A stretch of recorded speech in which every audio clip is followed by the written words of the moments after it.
Hello everybody, it's the Cat Queen. Meow!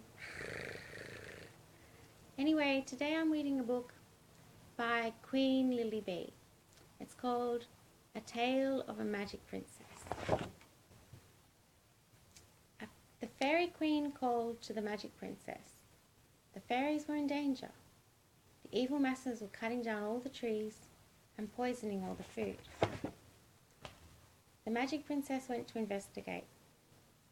Archangel Michael came to help the magic princess on her journey.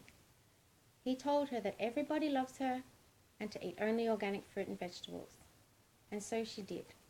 She went to help the fairy queen help the fairies. And here, see, we have a picture. Archangel Michael's there and he says, "I'm Archangel Michael, magic princess, and everybody loves you." He says, "Flow like a river." And then she looks out and the magic princess sees, "Oh my God, I see fruit on all the trees." Okay, so the magic princess had to leave behind her puppy dog, Shaka Zulu. This made her very sad, but Shaka was a brave hero of a dog, so she knew he would be okay. And look, there's a picture of Shaka Zulu, and he's saying, "I love you, magic princess."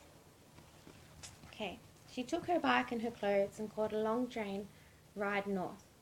There it was wet and humid, and there were mountains, beaches, and rainforests. At her stop, she rode to see her friend, the environmental scientist, and his buddy, Coochie. She stayed for days and weeks, walking over the land, bathing in the rivers, and then Coochie suggested the magic princess go visit his mum. So she jumped on her bike and went for a long ride. Without GPS, maps, or a compass, the magic princess used her magic to ride over the hills, through the valleys, along long trails, till she came to a tent. She stopped at that tent and put her bike down. Then, out of that tent came Coochie's mother, and they hugged hello. The magic princess then met the fairy queen's father. He took care of her as if she was his own. He fed her organic fruit and vegetables and gave her a little crib to sleep in. She made it her little home. It was the fairy queen's birthday, and there was a big party. Everyone gathered to dance. Whilst there, the magic princess spent a lot of time on the beach with the other fairies and their families. One day, when the swell was up, the magic princess saw the fairy queen surfing, and she was very good. A lot of the elves took a liking to the magic princess, which made some of the other fairies mad. The elves all wanted to let the magic princess visit their homes, feed her, walk her, and take her for swims. The magic princess met a lot of lovely elves in their amazing forest homes, many which they had built themselves. The magic princess was undergoing a big change. She travelled with Coochie's mother to meet some other fairies and elves. They also ate organic fruit and vegetables, but they also made wreaths of flowers and liked to sing and dance to the beat of a drum. The magic princess was having such a good time, everybody around her smiling and happy. She knew she was about to make a big change. One day the magic princess had been walking down a rocky river with some elves when she stopped to look at her reflection in a still pool of water. There, to her amazement, were her wings. She was no longer just the magic princess. She was the magic fairy princess, and she had beautiful blue wings. She cried to herself for a second, for the magic princess had wished her wings were pink. Then she heard a voice. It was the magic prince. He told her that he had pink wings for her. So then she remembered that the magic princess's favourite colour was blue, and that's why her wings must have been blue.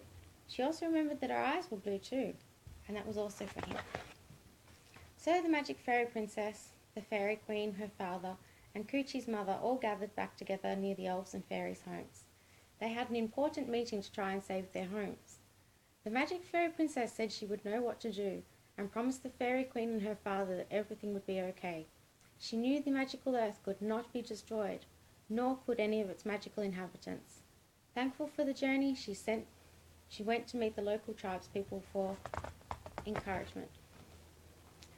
These people, unlike any, were harder to find than any. But the magic fairy princess took her blue wings and her love together on a long journey to find out what they had known. That despite their suffering, despite the hatred, despite the evil masses had done to these, despite what the evil masses had done to these people, just as the magic fairy princess had thought, the tribe's people were a-okay. They were still smiling and laughing, and they were still alive. The magic fairy princess began to cry, for it was such a long journey to save the planet. Why had evil been so strong? How had hatred taken such a liking to itself? She assessed the risk and damages and decided to head home. At the back of the magic fairy princess's mind was always her dutiful prince. She wondered, would they ever be together again? And everything she did was to be with him. To be in his arms she knew would bring peace to the world again. The end. I hope you liked the story, children. It's all for you from Queen Lilibee. She said it too. She said this is a journey of a tale over time about a magical princess that becomes a magical fairy princess in her mind. She grows her blue wings and she knows they're supposed to be pink. She doesn't even think or compute why it is they're not pink when she wishes and prays and longs from her inner side of her heart for them to be pink, and she knows pink is the big part. But anyway, they're blue. And we're all knowing they can change over time. They can change too. For what was once blue can now become pink. And the world doesn't stink. We all have time to. Good night, guys. Sweet dreams. Good night.